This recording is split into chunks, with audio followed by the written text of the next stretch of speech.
tout le monde. J'ai rencontré Sana Saïtouli, la cofondatrice de Banlieue Climat, cet été.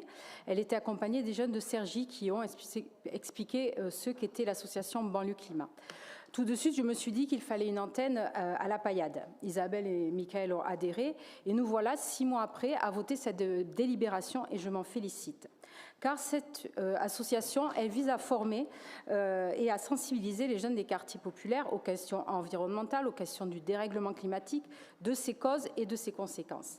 Mais la particularité de cette association, c'est qu'elle utilise les codes et les langages des jeunes des quartiers.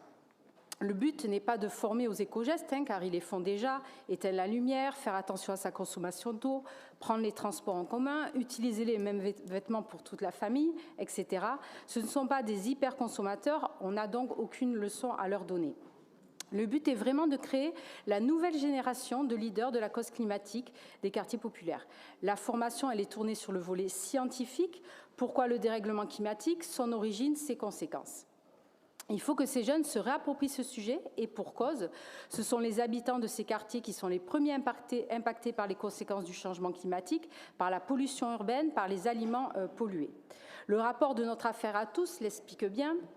Les populations marginalisées et les plus pauvres sont celles qui, par manque de moyens économiques, vivent dans des zones exposées aux pollutions et aux risques climatiques, zones inondables, villes sans espace vert, quartiers situés en proximité d'autoroutes, etc.